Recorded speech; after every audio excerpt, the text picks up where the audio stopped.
Sudah. Ya, silakan.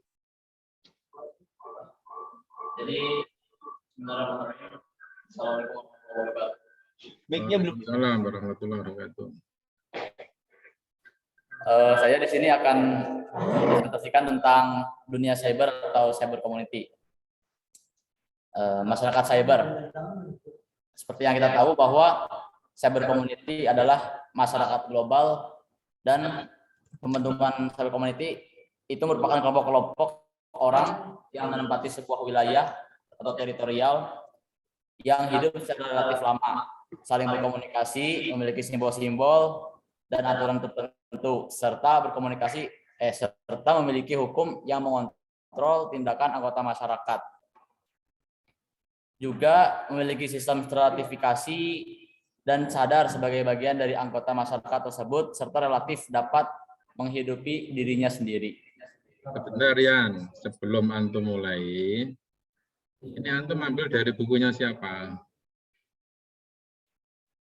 Oh, saya dari buku Buran Bu ini, Oke. Bab berapa? ya.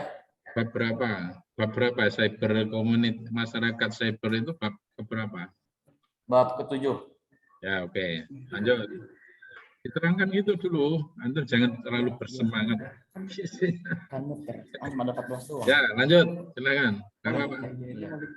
Nah, lalu masyarakat maya. Masyarakat maya itu apa? Masyarakat maya adalah sebuah fantasi manusia tentang dunia lain yang lebih maju dari dunia saat ini. Fantasi tersebut adalah sebuah hyperrealitas manusia tentang citra, nilai, dan makna kehidupan manusia sebagai lambang dari pembangunan manusia terhadap kekuasaan materi dan alam semesta. Jadi maksudnya adalah setiap manusia memiliki keinginan untuk menciptakan dunia sendiri. Makanya mereka menciptakan suatu dunia yang dimana terlepas dari dunia nyata, yaitu dunia maya, yang sangat berkaitan erat dengan teknologi. Setelah itu, masyarakat maya juga mengembangkan metode kehidupan nyata, yaitu proses sosial dan interaksi sosial, kelompok sosial maya, kebudayaan, dan masyarakat maya. Ketiga, peranata dan kontrol sosial masyarakat maya. Setelah itu, stratifikasi sosial, kekuatan, dan kepemimpinan masyarakat maya. Proses sosial dan interaksi sosial. Nah, proses sosial dan interaksi sosial dalam masyarakat maya ada yang bersifat sementara dan ada yang bersifat menetap dalam waktu yang relatif lama, tergantung kepentingan individu. Sebagaimana kita ketahui bahwa tidak semua orang tinggal lama dalam dunia maya, karena bahasanya juga dunia maya berarti dunia selain dunia realita. Dan mereka menggunakan dunia maya sesuai dengan kepentingan mereka masing-masing. Seperti apa? Contohnya yaitu adalah seperti browsing, chatting, searching, dan lain-lain.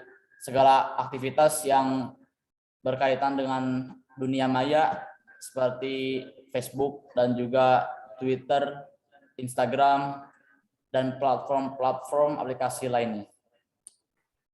Setelah itu, kelompok sosial maya. Apa saja kelompok sosial maya? Pertama, ada dua model keanggotaan kelompok sosial maya, yaitu adalah intra dan inter. Yang kedua, kelompok intra, keanggotaan seseorang dalam unit-unit kelompok intra berpusat pada server tertentu. Singkatnya seperti institusi. Yang ketiga, kelompok intra ini bisa disebut intranet, di mana secara otonom mengatur diri mereka sendiri, memiliki aturan, dan juga memiliki bahasa sapaan sendiri. Maksudnya, bahwa kelompok ini diikat oleh server di mana menghubungkan setiap individu yang terkait dengan dunia maya tersebut. Kalau kita di Gontor, di Unida, kita bisa menjumpai banyak server, terutama server-server Wi-Fi yang ada di gedung terpadu, yang dimana menghubungkan setiap individu yang memakai server tersebut. Dan disitulah tercipta dunia maya atau dunia cyber community. Lalu bagaimana kebudayaan masyarakat maya? Salah satu ciri masyarakat adalah menciptakan kebudayaan. Nah, merupakan suatu hal yang tidak asing bahwa masyarakat maya juga memiliki kebudayaan, namun dengan ciri khasnya sendiri. Apa saja? Yaitu budaya-budaya pencitraan dan makna yang setiap saat dipertukarkan dalam ruang interaksi simbolis. Kenapa disebut simbolis? Karena sebagaimana kita ketahui bahwa kebanyakan dari dunia maya menggunakan simbol-simbol dan juga lambang-lambang tertentu, yang dimana setiap simbol itu memiliki arti dan juga maksud, atau lembaga yang memayungi dunia maya tersebut. Sebagaimana kita ketahui seperti lambang tas hijau dengan huruf T, oh berarti Tokopedia, bahwa dunia maya tersebut memayungi dunia e-commerce atau marketing. Atau selain itu ada juga lambang foto seperti Instagram, yang dimana lembaga tersebut memayungi orang-orang yang ingin eksis atau menunjukkan dirinya lewat foto, video, dan juga media lainnya yang berkaitan dengan dua hal tersebut. Nah, setelah itu bagaimana sih peranata dan kontrol sosial masyarakat maya? Nah, pembahasan yang terakhir yaitu peranata dan kontrol sosial, yang dimana lazimnya di dunia maya tersebut menggunakan login, password, PIN, dan number. Setiap orang yang memiliki akun atau memiliki server di dunia maya pasti memiliki login, password, PIN, dan juga number, karena itu semua merupakan privasi yang dimana dimiliki oleh masyarakat atau community cyber community. Lalu ada juga penjara, peranti penjara di dunia maya atau di community cyber itu yang bernama antivirus. Kenapa antivirus? Karena kebanyakan dari kita atau sebagian oknum mungkin melakukan kejahatan atau cybercrime yang dimana cybercrime ini sangat berkaitan dengan virus. Bagaimana caranya? Dengan cara mengirimkan atau menyebarkan virus-virus buatan mereka ke setiap komputer-komputer dan juga server-server yang terhubung dengan virus mereka, sehingga merugikan atau bahkan mencuri data-data penting yang ada dalam lingkup pribadi atau privasi tersebut. Makanya terdapat suatu peranti penjara yang disebut dengan antivirus untuk menangkal kejahatan atau cybercrime tersebut. Dan cybercrime ini juga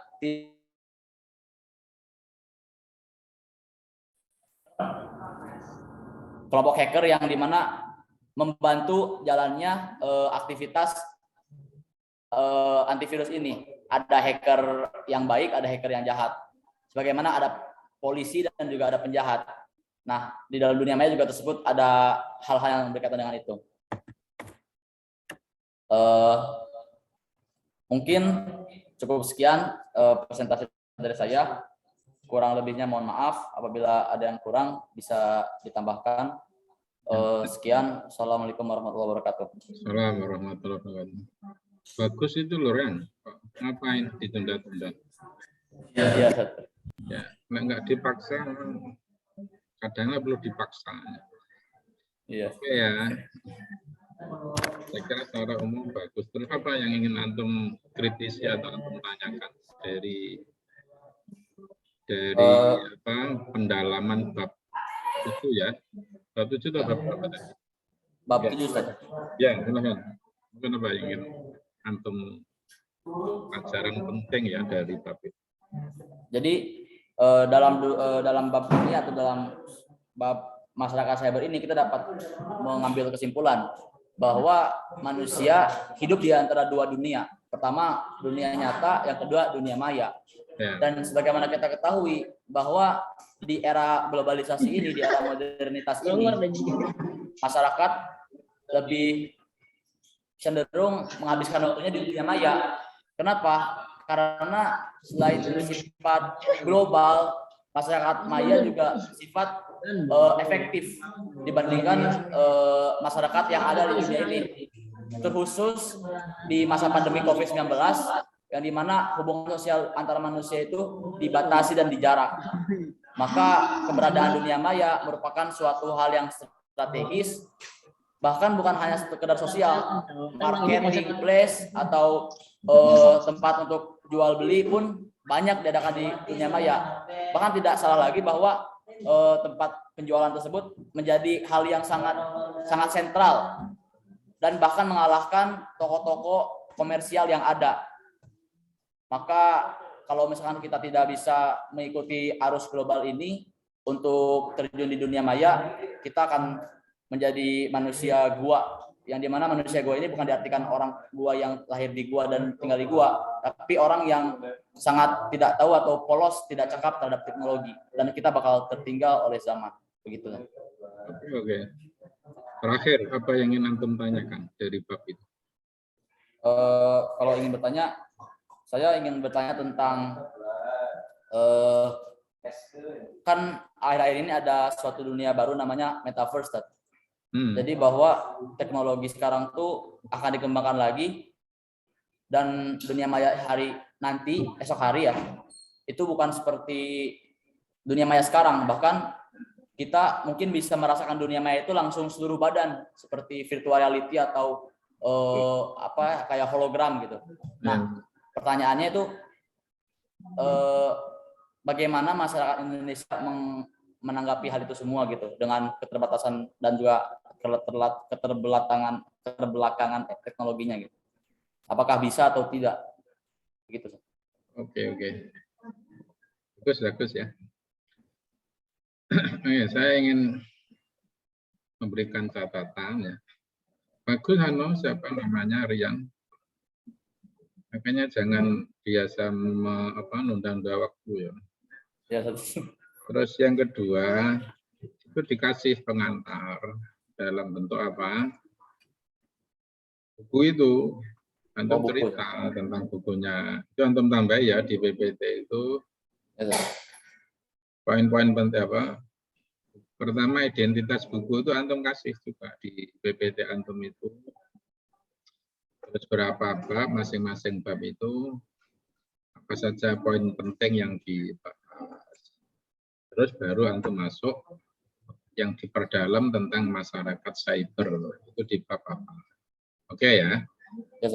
Setelah dimasuk di masyarakat cyber, substansinya sudah bagus, ya. Tapi nanti sistematika atau poin-poin penting dalam masyarakat cyber itu apa?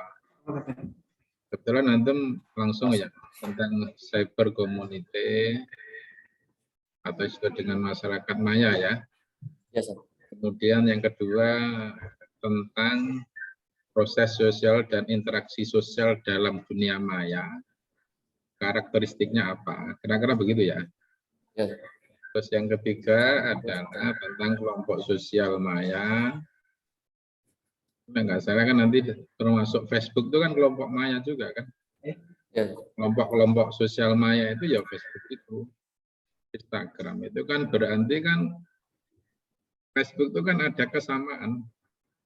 Kalau nggak ada sama kan antum kan punya hak untuk menolak kan. Nggak menerima kan. Pertemanan itu kan pasti seizin antum. Bukan orang aneh atau bukan aneh itu kan ada kontrol. Itu kelompok sosial maya. Kemudian berikutnya adalah kebudayaan masyarakat maya, itu bagus ya. Terus yang berikutnya peranata dan kontrol sosial masyarakat. Ini bagus juga ya untuk memaparkan ada fenomena login, password, PIN number sama antivirus tadi. Itu bagus. Oke. Baru setelah itu antum membuat presentasi seperti tadi ya, saya kira sudah cukup standar ya. Misalnya tentang satu ya, cyber community itu kayak apa? Kelompok orang yang menempati sebuah wilayah tertentu yang hidup secara relatif lama, saling berkomunikasi, memiliki simbol-simbol dan aturan tertentu serta hukum yang mengontrol tindakan itu sudah bagus ya. Coba di saya kira ini ya, mohon nanti bisa didalami yang terus kemudian yang terakhir langsung aja ke bentuk pertanyaan. Itu bisa saja terjadi ya. Banyak hal memang nanti fungsi-fungsi manusia itu akan tergantikan ya. Saya kira fenomena robot itu kan bisa bisa dijadikan sebagai contoh ya. Apa yang antum khawatirkan tadi kan. Ya. Kita tidak hanya melihat sekarang itu kan baru merasakan gambarnya ya, merasakan suaranya gitu ya. Tapi juga sebenarnya juga masuk juga kan secara emosional itu apabila antum ketemu dengan sama-sama misalnya sama-sama alumni Gontor ya. Alumni Gontor, alumni SD, ya, alumni yang lain itu kan nanti akan agak berbeda. Suasana yang antum rasakan itu kan ada suasana. Tapi tetap saya mengatakan itu ada keterbatasan. Ya, ada keterbatasan.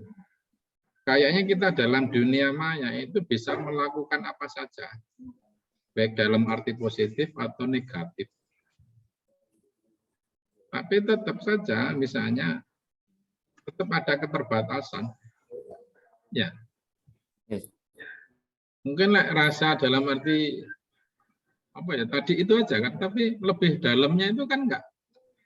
Kalau dalam konsep nanti kalau dalam konsep Islam itu enggak kena syar'inya kan. Ngerti maksud saya? Antum bisa ngomong apa saja. Iya, jadi kan hanya jadi kayak membuat syariat baru. Kan? Hah? Dunia maya. Iya. Nanti ya kita tunggu ya ininya, tapi bisa saja terjadi. Jadi kayak bikin ya. Bisa saja terjadi, tapi keyakinan saya itu tetap terbatas, nggak bisa ya. Karena kita ya mohon maaf ya, misalnya antum ketemu sama teman berpelukan ya, sama-sama lakinya loh ya, ini maksud saya. Cipika-cipiki itu kan nggak bisa digantikan di dunia maya. Betul nggak Rian? Ya. Misalnya robot itu bisa banyak menggantikan banyak hal. Tapi ketika antum ketemu robot, apa yang bisa antum lakukan kan? Hanya menyuruhan, tapi nggak ada suasana rasa macam-macam itu yang nggak bisa tergantikan. Tapi sekali lagi nanti kita lihat ya, bisa saja nanti tetap ada keterbatasan. Karena yang nggak bisa dianukan akal sama kejiwaan. Saya ambil contoh. Saya itu pernah juga dihack ya, nomor kontak saya. Dia bisa ya, misalnya dia menipu ya, ke bendara saya itu beda, mintanya ke bendara saya itu beda. Nanti ke teman saya yang biasa kontak itu beda. Ada yang minta 4 juta, ada yang minta 3 juta, ada yang minta 2 juta.